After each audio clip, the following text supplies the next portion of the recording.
என்னோடய ஸ்டைலில் பன்னீர் பட்டர் மசாலா எப்படின்னு பார்க்கலாமா? வாங்க. சட்டி வச்சாச்சு, எண்ணெய் ஊற்றியாச்சு. இப்போ ஸ்பைசியஸ், அதாவது பிரியாணி இலை, லவங்கம், பட்டை, கிராம்பு, கசகசா இதெல்லாம் சேர்த்துருக்கோம்.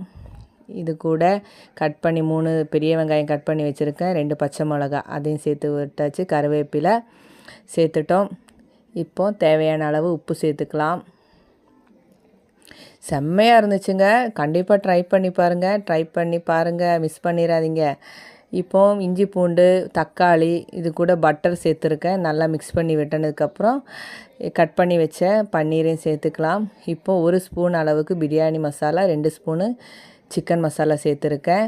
இப்போ நல்லா மிக்ஸ் பண்ணி 1 கிளாஸ் அளவுக்கு தண்ணி ஊற்றிருக்கேன். எனக்கு கொஞ்சம் கிரேவி வேணுங்கிறதுக்காக நான் கலந்து விட்டுக்கிறேன். நல்லா மிக்ஸ் பண்ணி விட்டுக்கோங்க. ஒரு 3 to 5 மினிட்ஸ் வரைக்கும் நல்லா குக் ஆகட்டும். நல்லா அந்த கிரேவி சேர்த்து நல்லா எல்லாமே சேர்ந்து நல்லா கலந்து விட்டுக்கோங்க.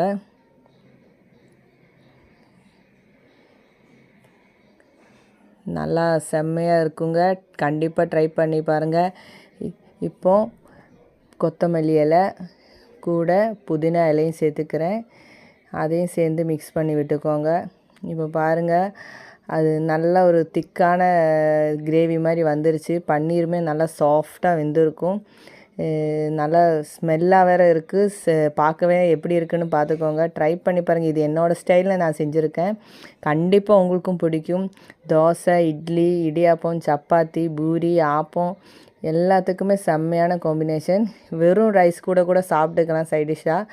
நல்லாயிருக்கும். நான் அடிஷ்னலாக லாஸ்ட்டாக ஒரு ஃப்ளேவருக்காக திருப்பி பட்டர் சேர்த்துக்கிறேன். இது உங்களுக்கு ஆப்ஷனல் தான், வேணும்னு சேர்த்துக்கோங்க. கண்டிப்பாக ட்ரை